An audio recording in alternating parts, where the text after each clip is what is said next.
Você está com raiva de alguém porque a pessoa não pertence ao seu grupo? Porque talvez ela não pensa igual você? Porque ela não tem a mesma ideologia? Porque ela não tem a mesma visão política? Ou porque talvez ela não vota na mesma pessoa que você? Existem inúmeros fatos para a gente realmente nos dividirmos em grupos. Isso não é tão recente como a gente vai ver até o final desse vídeo. O porquê as pessoas se dividem em grupos, o porquê você pode estar com raiva de gente que não pertence ao seu time e como a gente pode lidar com isso. E será que isso está piorando? Ou será que estamos mantendo ou melhorando isso durante a humanidade? Fica comigo que eu vou falar isso tudo até o final desse vídeo. Se você gosta desse tipo de vídeo, para entender um pouco mais nossa máquina humana e ter uma vida mais amena, vamos embora comigo. Compartilha, se inscreve aí pelo menos no nosso canal, faz alguma coisa para ajudar nós aí. Fica comigo que agora a gente vai ter um raciocínio muito rápido, muito simples sobre como a gente desenvolveu essa mania de nos dividirmos em times, seja no esporte, seja na política, seja na ideologia, seja na filosofia, seja na sua profissão, seja na sua nação. Nós nos dividimos em times, nós nos dividimos em grupos, e esses grupos tendem a ter visões um pouco distintas e depois visões opostas e visões até bélicas, ou visões até que dão motivos a conflito. Então tem um trecho muito interessante de um romance épico do Tolstói que fala o seguinte: uma abelha pousando em uma flor picou uma criança. A criança tem medo de abelha e declara que as abelhas existem para picar as pessoas. Um poeta admira essas abelhas que chupam o cálice de uma flor e diz que elas existem para sugar a fragrância dessas flores. Um apicultor, ao ver as mesmas abelhas, ele simplesmente recolhe o pólen das flores e leva esse pólen para a colmeia e diz que essas abelhas servem para colher o mel, para que você produza o mel e para que elas façam esse mel que o homem possa colher. Essa é a visão do apicultor. Um outro apicultor que estudou mais de perto a vida da colmeia diz que a abelha ela coleta o pólen, na verdade, para alimentar as abelhas jovens e criar uma abelha rainha, e que isso serve para perpetuar a raça da abelha. Um botânico percebe a discussão toda e ele acha uma abelha voando e vê que essa abelha leva o pólen para uma flor masculina.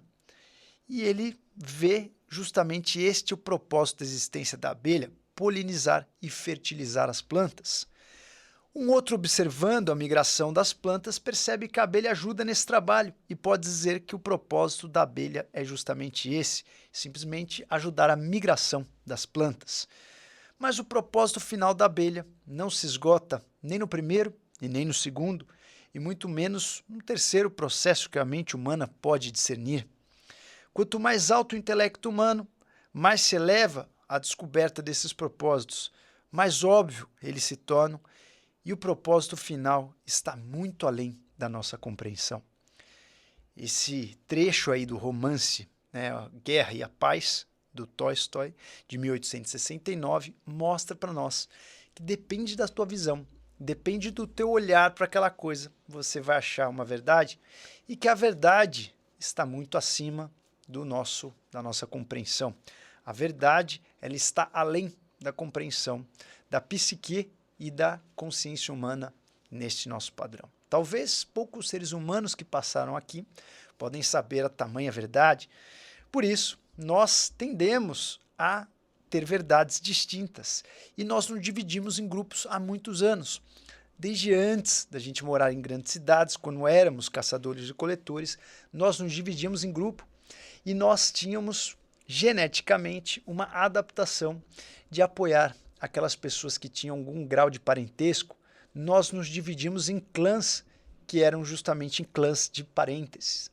Esses parênteses, eles se defendiam, eles tinham medo do próximo, eles defendiam seus próprios genes. Na teoria do porquê nós evoluímos e estamos aqui, uma teoria de 1976 de Richard Dawkins, ele fala muito que nós estamos aqui porque os nossos genes são egoístas, os nossos genes querem estar aqui. Obviamente, nós seres humanos temos muitas outras missões, além de terem genes egoístas, além dos nossos genes gostarem de prosperar e estarem aqui para prosperar, nós temos várias outras missões assim, acredito eu.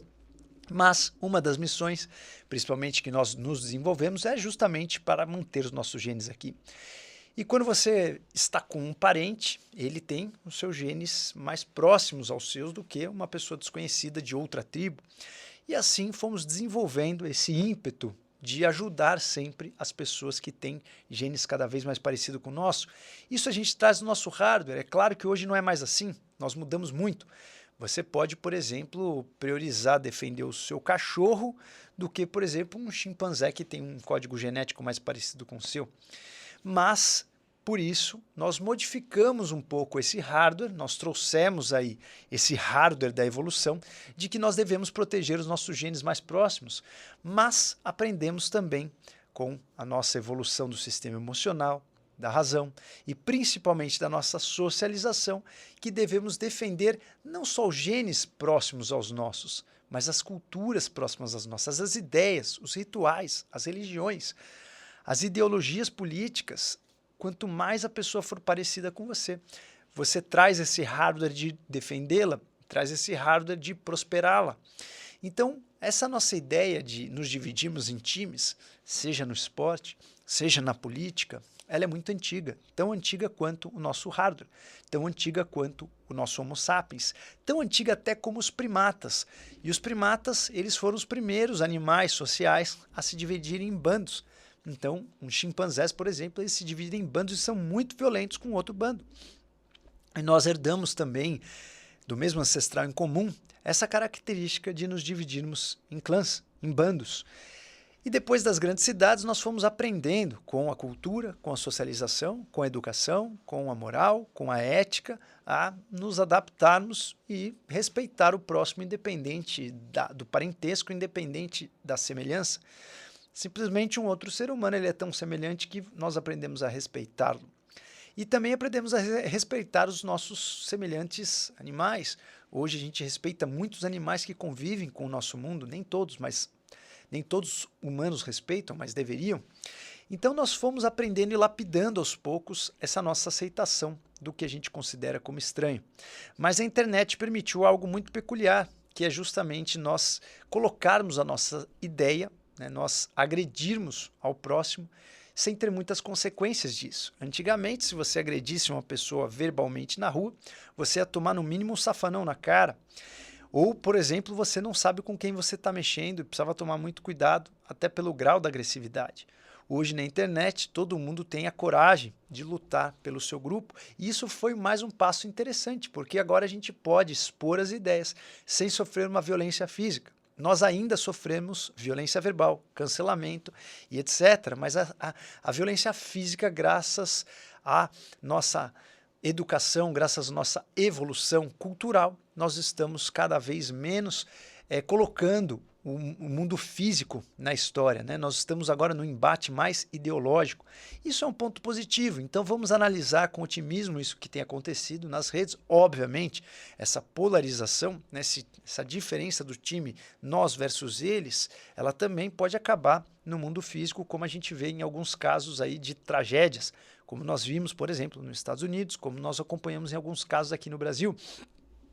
Isso não significa que nós estamos evoluindo, nós estamos evoluindo, mas também estamos adaptando com uma mudança radical, que foi o surgimento das redes sociais. Isso há algum tempo era praticamente uma coisa impensável. Sendo assim, é muito interessante você notar que nós temos essa tendência de nos dividirmos em grupos. E essa tendência, ela é enraizada na nossa genética e apoiada pela nossa cultura. Toda vez que você se divide em grupo, toda vez que você está num grupo, você se sente mais protegido. Toda vez que você, por um acaso, nota o seu grupo sendo um pouco mais hostil com outro grupo, isso aumenta a sua autoestima porque você pertence mais a um time superior. Então a gente tem essa mania de sempre ficar apontando para o outro, dizer que aquele outro grupo é um idiota, outra ideologia é um imbecil e assim por diante. E é claro, obviamente, que cada ideologia vai olhar o mundo de uma maneira.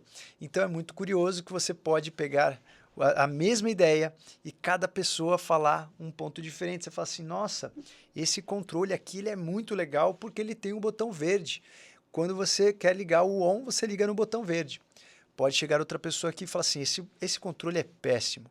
Esse controle é péssimo porque esse botão verde confunde tudo e tem ideia exatamente oposta. E assim acontece com a nossa ideologia política, assim acontece com a nossa ideologia, por exemplo, de direita e esquerda, que a gente chama de, nossa, qual é a tua visão sobre sobre o comércio livre, o comércio não livre, a intervenção do Estado ou não Estado. Então, cada vez a gente vê que existem sobre o mesmo ponto, né, sobre o mesmo objeto, nós temos opiniões divergentes e às vezes até opostas, como eu falei nesse epílogo desse romance de Tolstói, que foi justamente essa ideia de trazer esse argumento das abelhas, que para a criança a abelha serve só para picá-la, quando para o botânico a abelha serve para polinizar as plantas.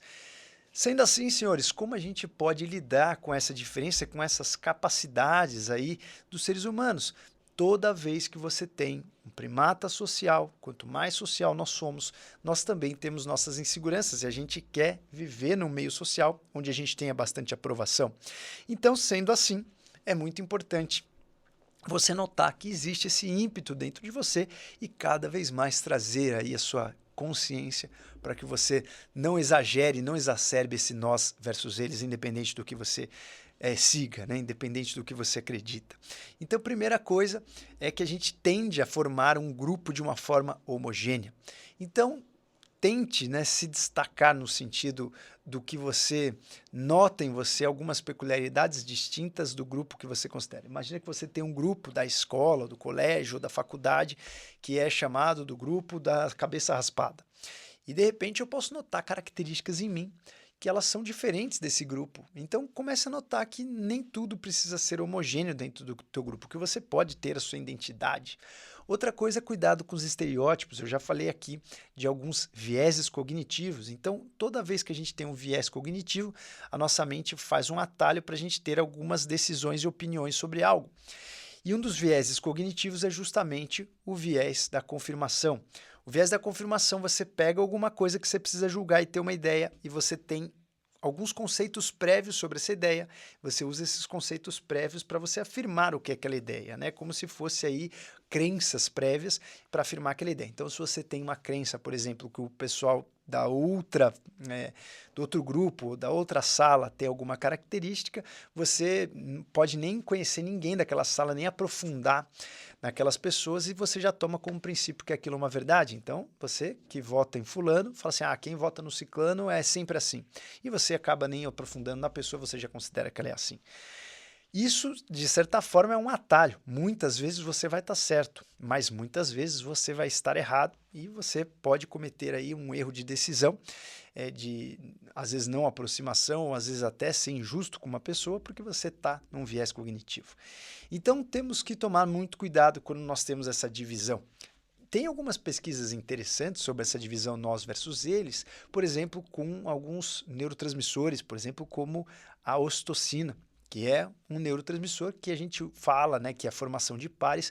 E olha que interessante, a ocitocina, ela serve tanto para, dentro do seu grupo, você ficar um pouco mais próximo, você ficar mais amoroso, mais protetor com essas pessoas, mas com as pessoas que não pertencem no seu grupo, com eles você fica até mais agressivo. Então é muito curioso notar essa característica da ocitocina. Quanto mais ocitocina você tem, mais hostil você pode ficar com outros grupos. Tem aquela famosa pesquisa, que é uma pesquisa filosófica, né? Uma provocação filosófica. Você tem aqui um trem, ele vai atropelar 5 pessoas, mas você tem o poder de empurrar uma sexta pessoa no trem, desacelerar esse trem, e esse trem não vai mais atropelar essas 5 pessoas, né? Será que os fins justificam os meios? Então, quando você coloca uma pessoa nessa situação, é muito interessante. Se por um acaso essa sexta pessoa que você empurraria para esse trilho do trem for uma pessoa neutra, pode ser que você fale não. Se ela for uma pessoa que não pertence ao teu grupo, do outro grupo, pode ser que você fale que sim. E pasmem, esse estudo foi feito na Holanda e eles mostraram que quando os nomes daquelas pessoas que estavam envolvidas, principalmente da pessoa que vai ser empurrada, era o nome de pessoas que tinham aí historicamente com a Holanda uma guerra, né? Eles colocaram o nome alemão, colocaram o nome muçulmano e colocavam ocitocina nessas pessoas. O grupo que tinha ocitocina tendia a ser mais hostil com as pessoas que não pertenciam àquele time. Então tendiam a ser mais hostil com pessoas que tinham nomes que vinham da Alemanha, com pessoas que tinham nomes que vinham de outra religião. Então é muito interessante analisar que a ocitocina, que a gente fala que é o hormônio, né, de formação de pares, muitas vezes ela também faz com que você seja mais hostil e mais violento com o grupo de fora. Então esse estudo mostrou de uma forma bem interessante que nós temos aí a capacidade de ter decisões morais baseado também nessa nossa cultura do nós versus eles. Então isso impacta em muito como você vai reagir, impacta em muito como você vai ser amigável ou não com as pessoas. E nós estamos entrando aí numa época onde isso está muito claro, onde essa polarização está cada vez mais notória. Então eu trago aqui esses conceitos para que a gente entenda como a gente formou essa necessidade de nós versus eles e como a gente pode lidar com isso de uma maneira mais tranquila, né? Em geral, os seres humanos eles trazem aí ideias que são ideias agregadoras. Nós somos aí extremamente amigáveis, somos extremamente pacíficos com outras pessoas, nós podemos estar no estádio com milhares de pessoas de diversas nacionalidades, de diversos lugares do mundo e nós podemos viver em paz. Mas quando nós temos, por exemplo, um inimigo comum, um grupo de pessoas que é justamente inimigo de outro, quando nós temos, por exemplo, 2 times apenas no estádio de futebol, a chance de ter violência é muito maior do que quando nós temos 14 nações. Então é muito mais fácil nós temos aí alguma briga no futebol interno, onde as pessoas são próximas, mas tem uma como inimigo da outra, do que um estádio lotado aí de várias nações numa Copa do Mundo. Isso quer dizer que nas fases onde nós temos uma polarização muito clara de 2 times, nós aumentamos o quanto nós somos hostis. Por isso, senhores, vale a gente pensar que uma das coisas que nós ganhamos nesses últimos anos é justamente a capacidade de ser cordial, a capacidade de ter uma pró-socialização impessoal. O que significa isso? Você socializar com uma pessoa que você mal conhece. Antigamente, quando vivíamos na caça da coleta, se você olhasse um ser humano que não pertencesse ao seu clã, provavelmente ou você seria a vítima ou você seria o grande violentador. Você ia provavelmente para cima ou armar alguma arapuca para aquela pessoa, porque provavelmente existia, só de ver uma outra pessoa de um outro clã, uma guerra, uma violência ou uma vontade de se defender. E conforme nós avançamos nas grandes cidades, conforme nós dominamos a agricultura, fomos morando cada vez mais juntos, a gente foi diminuindo isso. Agora a gente tinha muitas pessoas que não pertenciam ao mesmo clã, ao mesmo parentesco, morando juntos. E isso foi um grande aprendizado para nós. A gente não precisava ter nenhum parentesco com aquela pessoa para a gente respeitar, para a gente permitir com que aquela pessoa tivesse um espaço, para a gente permitir com que a gente tivesse opiniões divergentes, e aquela pessoa estava ali sem violência. Então, conforme nós avançamos nisso, nós temos uma pró-socialização impessoal. Eu não preciso ter nada com você e posso sentar do teu lado e jantar e comer do teu lado e estar tranquilamente com uma socialização independente dos nossos laços. Então vale a gente relembrar que isso foi um degrau que nós conquistamos. Então não vamos perder esse degrau e se você por um acaso tiver alguma divergência ideológica ou política com alguém, simplesmente lembre que nós conquistamos já esse passo. Esse é um caminho dado e que não vale a pena você dar 2 passos para frente e 3 para trás. Então vale muito você observar, entender que existe aquela raivinha rancorosa por dentro de nós, independente se você é bondoso ou não. Nossos genes e nosso hardware, eles falam mais alto. Você vai tender a se comportar em grupos, você vai tender a atrair pessoas que sejam do teu grupo, que pareçam com você, seja geneticamente ou culturalmente, e você vai tender a achar, de certa forma, um acalanto dentro do seu organismo quando você vê o outro grupo com alguma notícia ou ruim ou com alguma notícia que você se sente vitorioso. Então vamos segurar esse hardware, porque na verdade a nossa evolução traz um nosso código genético, o nosso hardware, não necessariamente para que ele seja usado. Não é porque você tem essa tendência que você deve exacerbá-la ou achar isso legal. Nós podemos, com a nossa razão, com a nossa educação e principalmente com o nosso software, né, com a nossa formação moral e nosso software cultural, olhar esse hardware, olhar tudo isso que a gente trouxe da genética e simplesmente silenciar essa vontade. Então tome cuidado quando você estiver se dividindo muito em grupos, tome cuidado quando você estiver sendo hostil com o próximo grupo, tome cuidado quando você estiver percebendo que isso está te fazendo bem. Quando você olhar para outro grupo e ver alguma coisa que no outro grupo está indo mal ou que por um acaso está fazendo mal para outra pessoa ou para um grupo ideológico e você sente uma sensação de vitória, uma certa felicidade interna, tome cuidado. Breque esse mecanismo de você estimular isso, porque a gente está voltando alguns degraus na nossa escala de evolução. Nós evoluímos para aceitar o próximo independente de como ele é. O próximo independente de suas ideologias. É óbvio que isso não é uma coisa fácil, nós estamos remando contra o nosso hardware, mas o nosso software já é capaz de fazer isso e aos poucos o nosso hardware vai mudando até que os nossos filhos, os nossos netos, os nossos bisnetos não precisem fazer esse exercício de consciência mental. Então, senhoras e senhores, um belo aviso para vocês aqui. Se esse vídeo foi útil, ou se você concordou, discordou, teve mais dúvida ou quer que a gente grave sobre outro assunto, deixe aqui nos comentários. Um beijo e até a próxima.